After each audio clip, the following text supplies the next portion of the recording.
The definition of a drug. So what is a drug? It is a substance which alters the state of health. What is a medicine?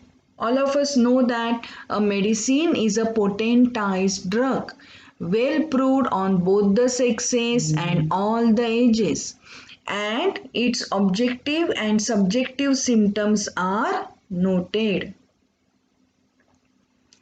What is a remedy? Remedy is that medicine which is prescribed under the law, and which law? Of course, the law of similars, which is given to cure. So Dr. Richard Hughes further tells us about the different ways of acquiring the knowledge of medicines. So what are the different ways by which we come to know the action of the medicines? And we get that knowledge that what is the action of these medicines? Medicinal substances rather. So first is toxicological provings, second is doctrine of signature. So toxicological provings are given by authors and not by physicians. So authors are writing in their stories about the toxicological provings. Means what is the action of any drug substance which has taken place on the person and may be homicidal or suicidal. So these stories are narrated by the authors. Second is doctrine of signature. It is an empirical method. So what is empirical method? That is the knowledge acquired by past experience or past experiments. So this is carried further to the next generation.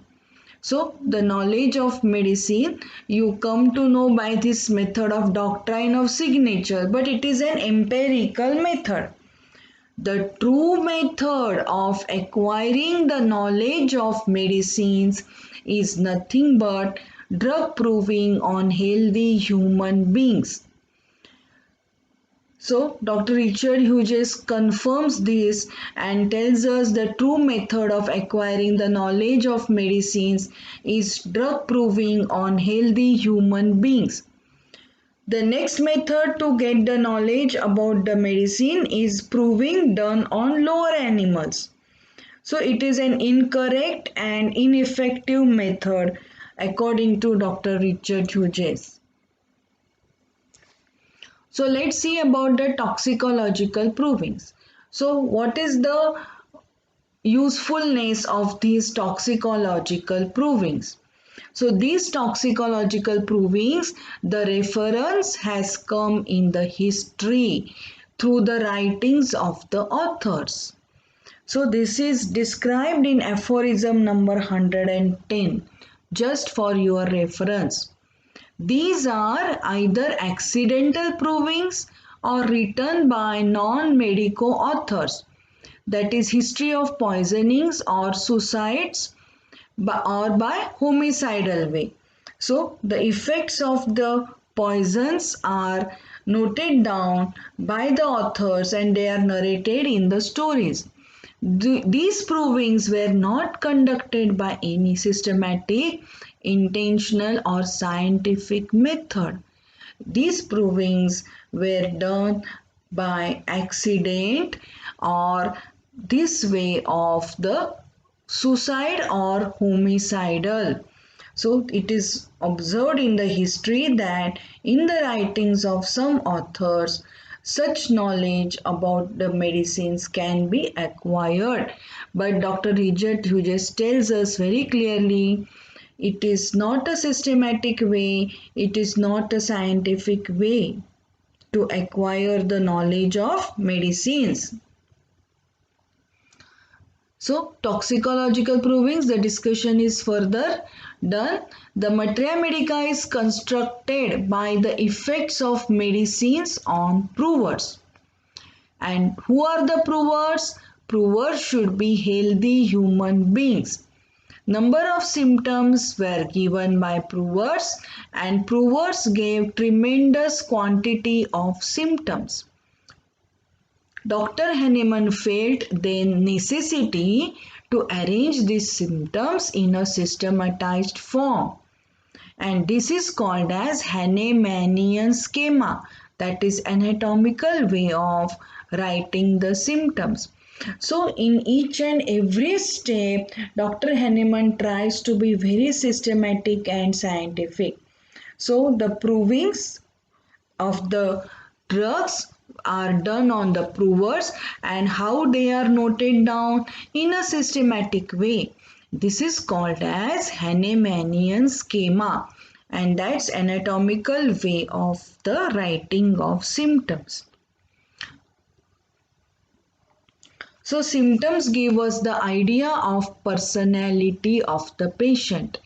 These are subjective symptoms, they are general symptoms and help in patient's diagnosis. So the general symptoms of the provers are important. They are subjective sensations and they help in the diagnosis of the patient. So, and then compared with the homeopathic materia medica. So, the patient's symptoms when observed are compared with the symptoms of provers.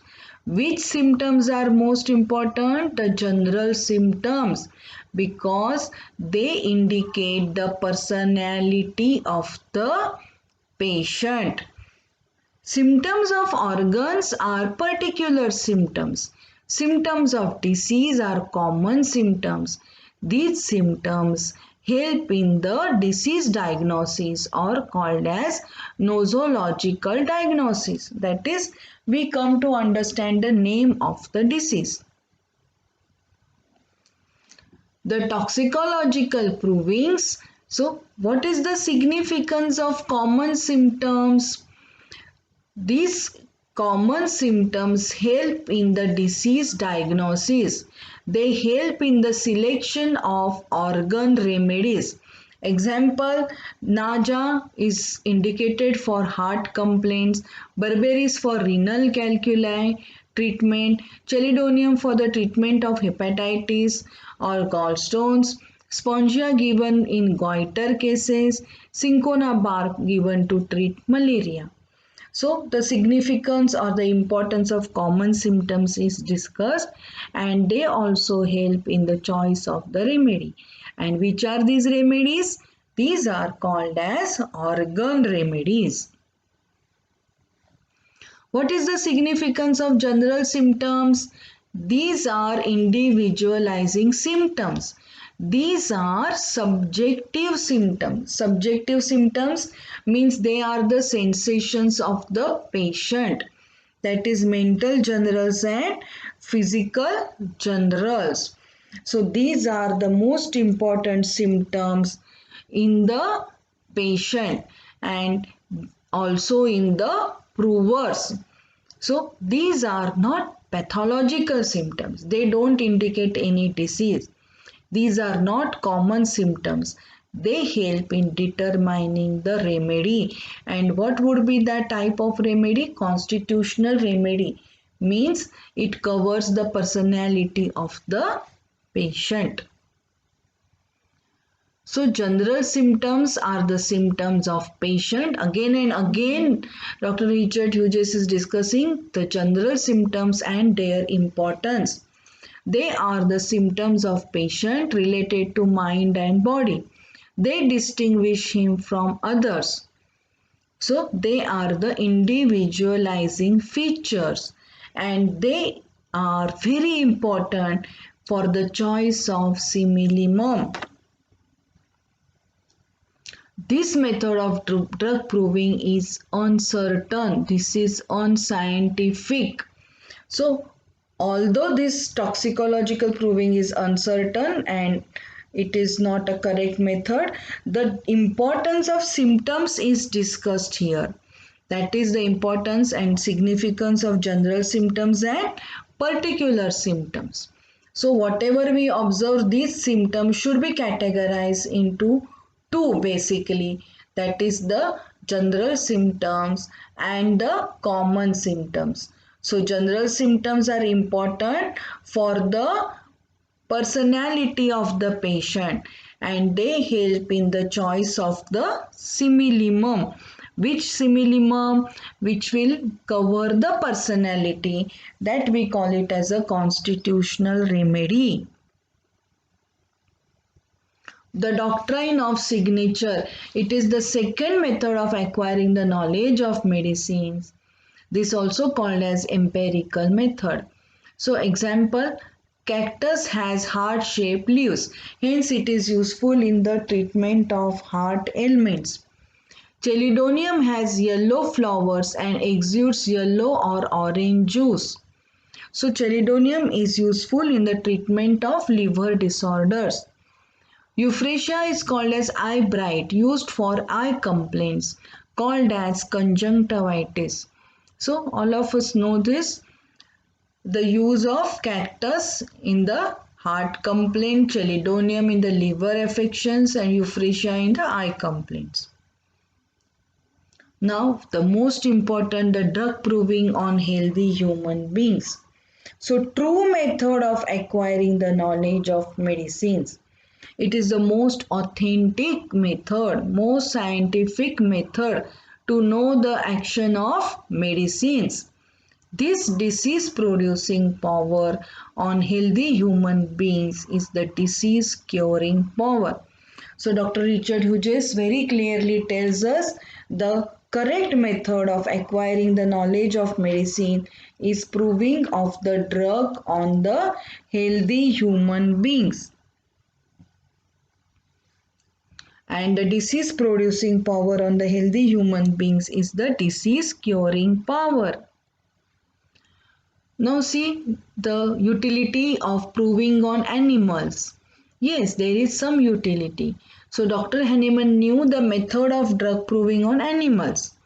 But this is not effective method because the sensations and symptoms are not available. Animals can't speak. Certain knowledge of effects of drugs on animals we can get. So example, pig can swallow large quantity of nux vomica, but men are killed with very small grain of nux vomica.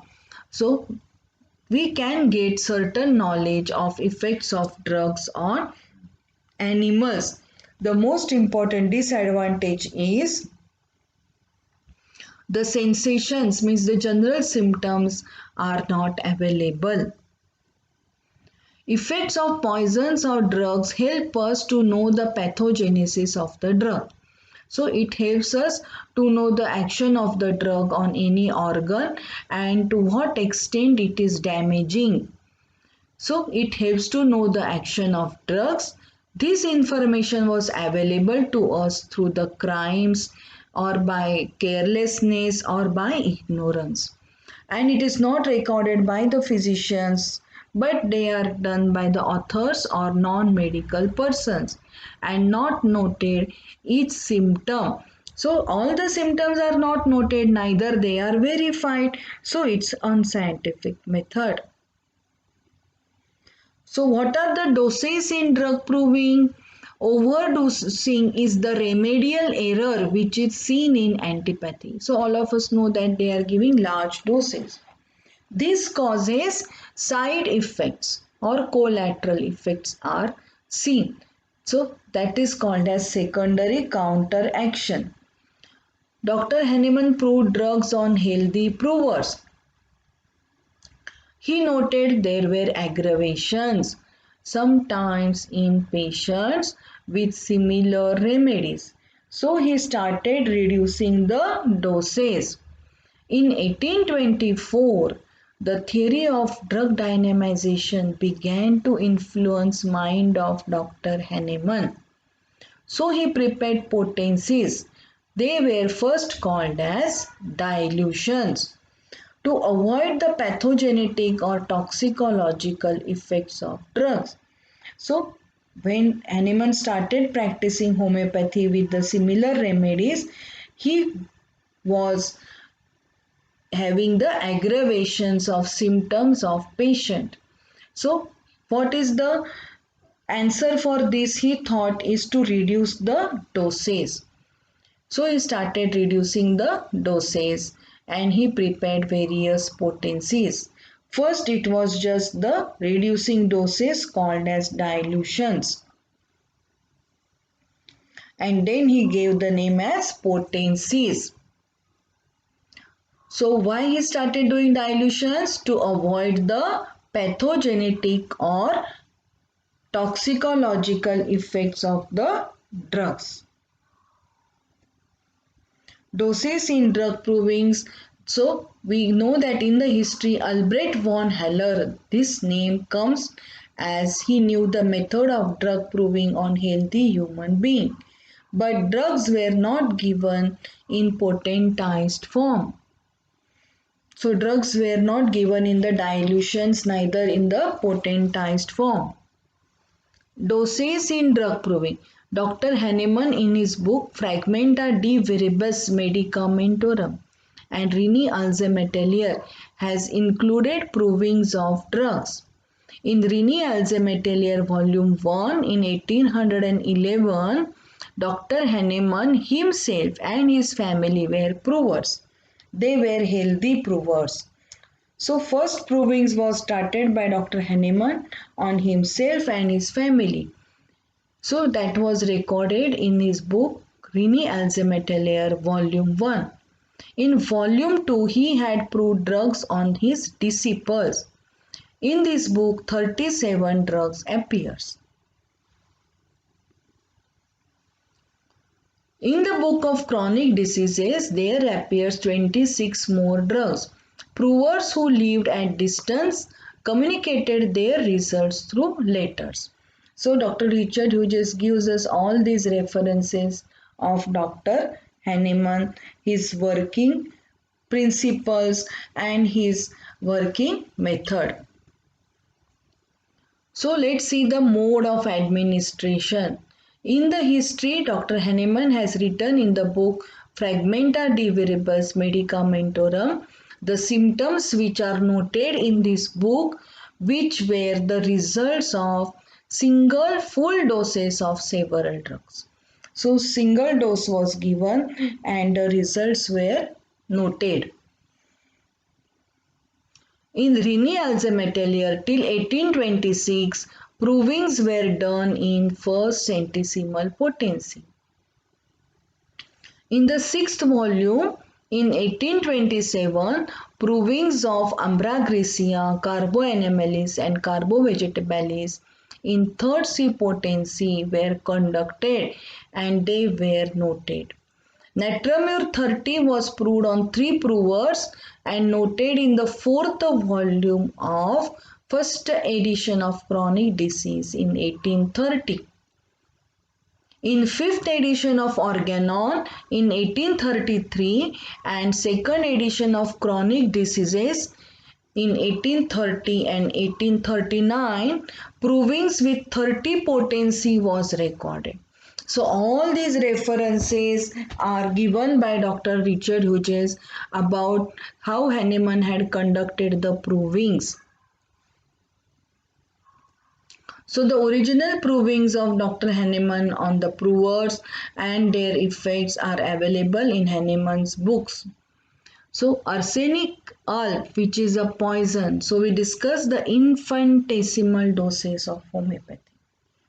What is infinitesimal dose? It is infinitely small dose. So arsenic album, which is a poison, but in 1m and 10m potency there is a extreme dilution is done, and it does not destroy its pathogenicity and neither it produces harmful effects. So is the beauty of these dilutions, which Hahnemann later named as potentizations, where the pathogenicity of the drug substance is retained but it becomes harmless. Natramur, which is the common salt, is inert in a crude state. It is physiologically assimilable. Its activity increases after dilutions and potentizations. Potencies produce medicinal effects which are found acting curative, but crude drugs does not produce such effects. So, potencies are producing medicinal effects which are found curative, but crude drugs does not produce such effects. So, large doses produce pathological symptoms, and we repeat this point that potencies produce medicinal effects which are found acting curative, but crude drugs does not produce such curative effects. Dr. Hahnemann gave the results of attenuations, that is the dilutions, and then he named it as potentizations. So in the centesimal and 50 millisimal scale. About drug proving, Dr. Richard Hughes confirms Dr. Hahnemann's advices, his guidelines, and his sharing the knowledge what he has acquired, that provers must be healthy. And in 1884 New Materia Medica was created by British Homeopathic Society and American Institute of Homeopathy. In 1891 T.F. Allen completed Encyclopedia of Drug Pathogenesis. So Dr. Richard Hughes has contributed tremendously by working with Dr. T.F. Allen in completion of Encyclopedia. It contains records of provings and poisonings. We should see patient sensation. So Dr. Richard Hughes insists that we should see patient sensation. So sensation is the subjective symptom of patient and very important symptom which denotes the patient's personality, and it guides in the selection of the simillimum. And the importance of sensation is that it denotes the pathology. So for treating the pathology, we must know patient sensation. So all of us also know that what is the importance of sensations, various sensations which are given under the provings of various medicines, that I will not take any particular reference here, but for example stitching pain of bryonia, burning pain of arsenic, so on and so on. So the sensations which are denoting the underlying pathology, very important for the selection of the remedy. Mode of presentation of these symptoms which are given by the provers, called as Hahnemannian schema. The vast symptoms given by provers were systematically arranged in anatomical way. So such a extensive work done by Dr. Hahnemann, that the recording of these provings was done and written in a very systematic way. The time of occurrence of the symptom was noted, name of the provers were also noted down, and during proving the symptoms of provers, if disappear, is considered as a curative action. We thus have series of individual pictures of morbid conditions induced by our medicines and correlated them with symptoms of patient. So we have series of individual pictures of morbid conditions induced by number of medicines, and then we can correlate them with the symptoms of patient. Thus, Materia Medica is very rich with the symptoms of this action of medicine on the provers. symptoms are observed by the action of medicines on the provers. These symptoms are recorded in the Materia Medica and they are correlated with the symptoms of patient. And that was the discussion about acquiring the knowledge of medicines, which is given in this chapter of Dr. Richard Hughes' philosophy. Thank you.